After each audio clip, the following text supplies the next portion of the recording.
The honourable member for Canning. Thank you, Mr Speaker. My question without notice is directed to the Treasurer. Is the Treasurer aware of proposals to introduce a consumption tax with only partial compensation? What are the government's intentions in this matter?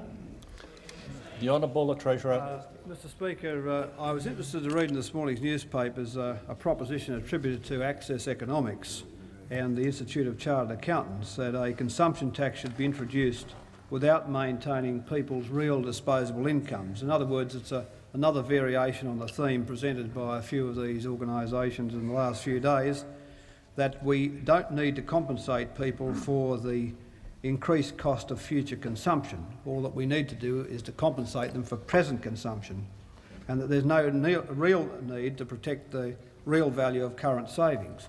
Well, it's a very extraordinary statement when the very genesis of the consumption tax in the mind of many of these groups is to improve savings, is to improve national savings, while at the same time they know the economics and the arithmetic of the switch to a consumption tax cannot produce tax cuts if in fact there are compensations which protect future savings, that is, which compensate now for savings which protect future consumption.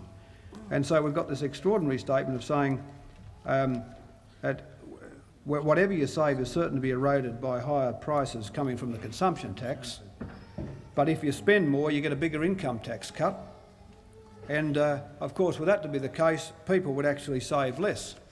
And some of them are floating the proposition that they actually get an income tax credit for the consumption tax that they actually paid in the course of the year. Well, if that's the case, what's the point of having the consumption tax? Apparently this hasn't occurred to them. So when you look at all of these propositions floated from these various groups, be it Access Economics or the Chartered Accountants, what they've demonstrated is that the proponents of the consumption tax have no intention of compensating people adequately to protect their living standards. And in fact, the Victorian Employers Federation is actually saying it wants cuts in what they call effective spending capacity for single people on average earnings, a sole parent with one child, again on average earnings, and a single income family with no children. They actually want them cut them back. They want to cut in their effective spending of these nominated groups by the value of a consumption tax. In other words, it's a totally fraudulent exercise. What they simply want to do is have a consumption tax without the necessary compensations that go with it.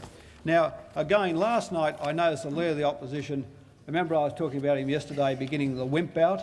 Well, it was on again last night at the National Farmers Federation. And over there he dropped these couple of little pearls in his speech. I just thought I'd draw them to everyone's attention. Now that we've got a situation where we're prepared to put that tax, that's the consumption tax, back on the agenda for consideration, there's a danger that some groups are going to rush way ahead of the debate. Dreadful. If we were to go down the consumption tax route, if we were, notice the word were, it would be a difficult political exercise and would have to be sold very well and very carefully if we were to get the job done. So here's the Leader of the Opposition who's out there, and he said, now in saying that I would have to express some disappointments. He makes a further point in the speech, some disappointment as how little recognition there has been on occasions for the strides we've made as an opposition in the policy area.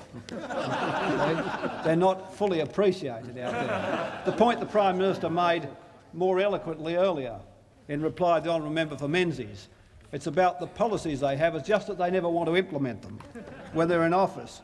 And now we've got the Leader of the Opposition wanting brownie points for looking at something hard, but something he actually doesn't want to do, but something he embraced on day one of his becoming leader. So we're all just supposed to say, oh, well, here he is, big ideas, man, he's embraced this new tax. Doesn't want to do it, but he's embracing it anyway. And what we get are these backsliding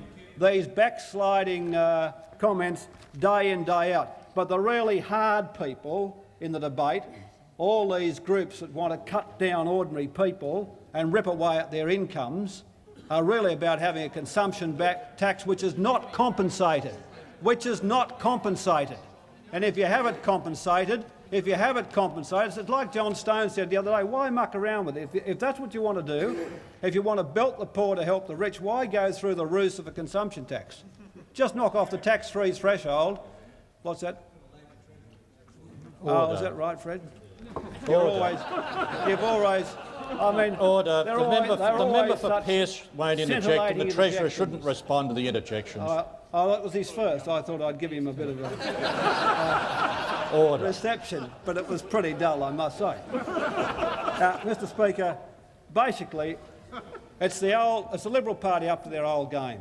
That is, hurt the low-income people and help the wealthy.